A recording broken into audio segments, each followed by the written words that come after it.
8:02 de la mañana, amigos, nos encontramos con la congresista del Frente Amplio, Marisa Grave, a quien agradecemos especialmente. Han estado en el Parlamento hasta las 2 de la mañana debatiendo pues este proyecto de ley para la reconstrucción con cambios, cuyo debate se retoma a las 10 de la mañana y esperemos, Marisa, gracias por estar con nosotros, esperemos que se apruebe hoy mismo. Esa es la idea.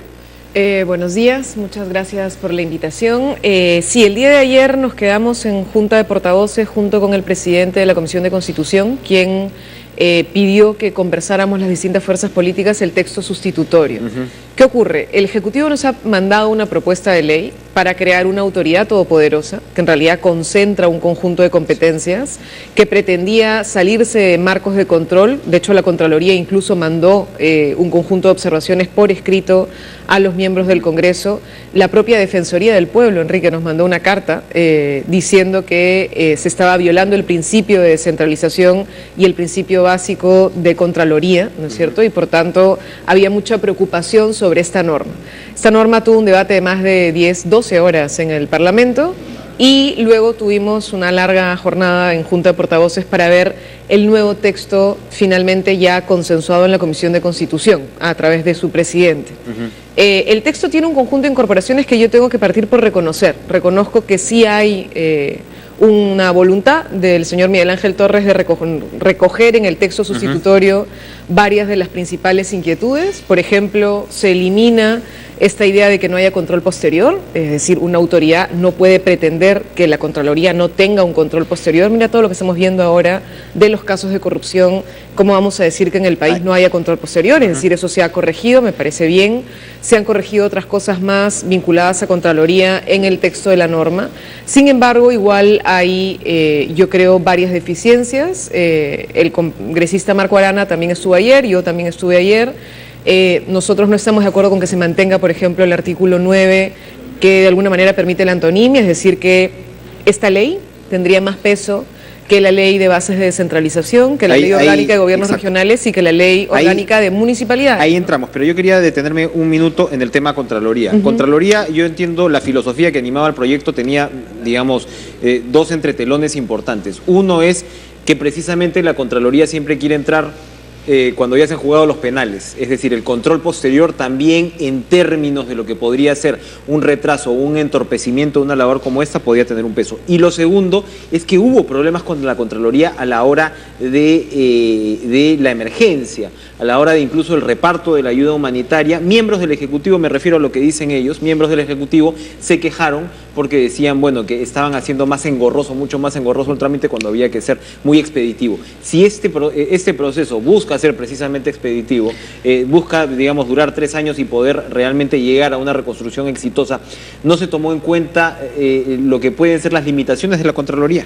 Enrique, una cosa es que tú puedas incluso imaginar un control simultáneo vinculante a la hora de entrega de víveres, calaminas o carpas en una situación de emergencia que no dura más de 3 o 4 meses, y otra cosa es que tú digas que obras de infraestructura que pueden costar 800 millones de dólares no vayan a tener control posterior. Son cosas bien diferentes. De hecho, incluso se está señalando que haya simultáneo, es decir, sí puede haber un control simultáneo, pero que no sea vinculante. ¿Por qué? Porque la Contraloría no puede reemplazar al ente ejecutor. Y si, por ejemplo, tú te has coludido con un tercero, o Odebrecht te ha pagado una millonada de plata para, por ejemplo, o la versión peruana de Odebrecht, para poder hacer determinada obra en el contexto en el que estamos, porque además encima hay un conjunto de flexibilidades para la contratación, flexibilidades para la ejecución de gasto. Y yo encuentro eso después, y yo vinculante te dije que sí firmaras ese contrato, después yo no voy a poder decir que tú has cometido una infracción o eventualmente un dolo al haberlo firmado. Entonces, yo creo que sí ha hecho bien el Contralor al reclamar la posibilidad de tener un control posterior, sobre todo porque en este caso vamos a tener grandes obras de infraestructura, no solamente pequeñas, y entonces ahí sí hay que tener muchísimo cuidado después de lo que acabamos de decir. El proyecto de ley original incluía o daba, digamos, mucho peso al actor privado, al auditor privado, es decir, el control estaba bajo el titularato, digamos, nominal de la Contraloría, pero en la práctica lo que hacía la Contraloría, estaba obligada la Contraloría a contratar auditores privados que estaban registrados pues dentro de esta organización internacional. ¿Eso se está eliminando? Era solamente en el caso del simultáneo, ojo, y eliminando el control posterior. Lo que se ha permitido es lo que la Contraloría determine cuál es el mecanismo, que es además mantener su mínima independencia, digamos, ¿no? Yo creo que darle la posibilidad de, sí, pero si la Contraloría quiere. La Contraloría lo que está planteando además es que le den un poco de presupuesto, y de hecho fue una cosa que dijimos ayer, es decir, en este fondo también podría darse un poco de presupuesto para el control y para la fiscalización, que serían cosas básicas, ¿no?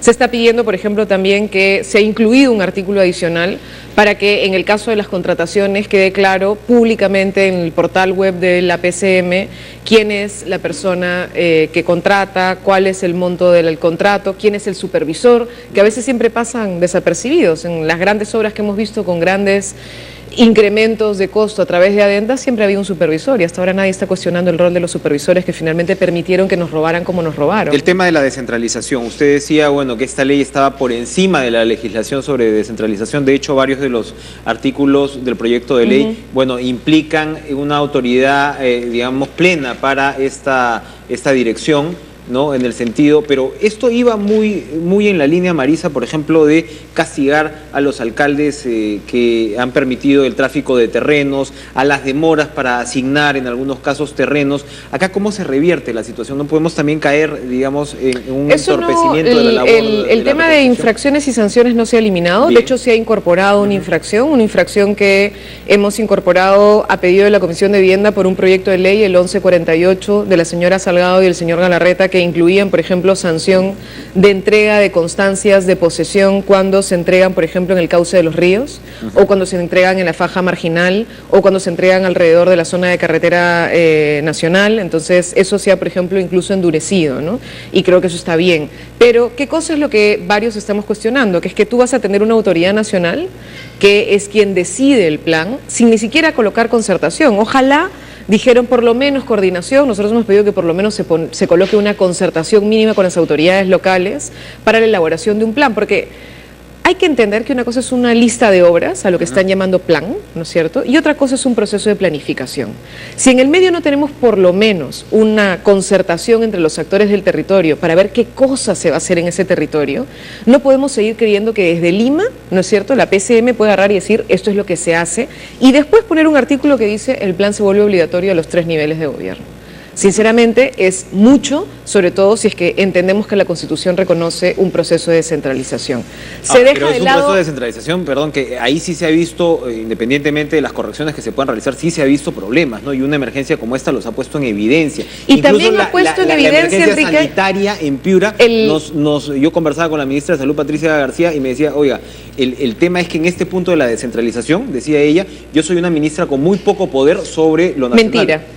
Bueno, eso no es verdad. No sé si la señora sea mentirosa, pero no creo, parece una profesional seria. Pero es que no es verdad, Enrique, porque parte del problema serio, si tú miras el nivel de requerimientos que hay de los gobiernos regionales y locales, sobre todo en el caso de salud, de los regionales para médicos, ¿quién aprueba la partida de número de médicos? ¿La aprueba el gobierno regional? No. ¿Quién aprueba la partida para la cantidad de medicina?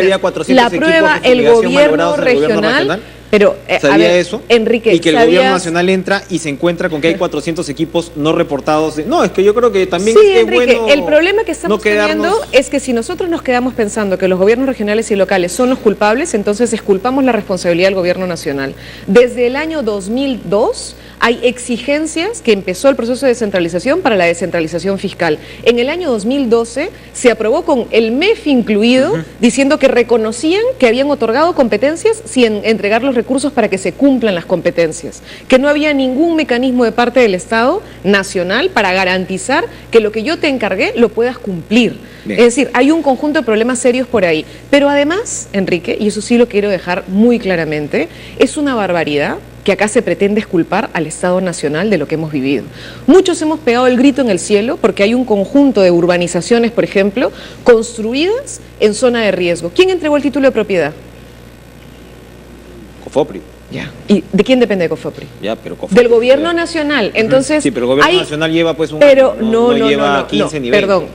el gobierno sea, nacional este lleva gobierno, un año, perdóname, perdóname, pero es que igual, pues Enrique, es que si los gobiernos, perdóname Enrique, si los alcaldes también llevan 2 años o 3, o sea, perdóname, acá hay responsabilidad estructural del Estado peruano y no podemos seguir creyendo nosotros que la solución de los problemas que tenemos serios de gestión de territorio se resuelven centralizando. ¿Por qué? Porque estamos retrocediendo a lo que ya demostramos que no funcionaba en el Perú y por eso es que se gritó y se pidió que la gente pueda opinar. Pero también se van y hay corrigiendo un punto sobre la marcha. Adicional que incluso desde una perspectiva centralista, con la que yo no estoy de acuerdo, pero incluso desde una perspectiva centralista como la chilena, que acabamos de ver que han tenido un terremoto terrible y que no están teniendo ni el 10% de los daños que nosotros tendríamos con un terremoto así, es que se planifica. Y aquí el CEPLAN no está contemplado, no hay ningún criterio mínimo de planificación, ni siquiera de planteamiento de planes. En eso sí estamos de acuerdo. Para terminar, el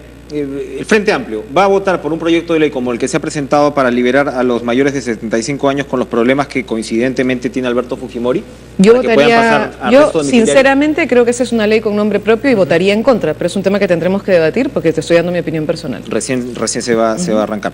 Marisa Lave, muchas gracias por estar con nosotros. Vamos a, por supuesto, seguir la culminación de este debate de esta ley de reconstrucción con cambios. Ya la congresista Glave nos ha adelantado cuáles son las observaciones centrales y ya hay modificaciones, ya hay un proyecto de ley sustitutorio y seguramente a lo largo del día pues tendremos ya mayores certezas. Gracias otra vez, Marisa, por estar con nosotros. Vamos a un corte y regresamos de inmediato. Viene además el congresista Santiago Dávila a propósito pues de la presentación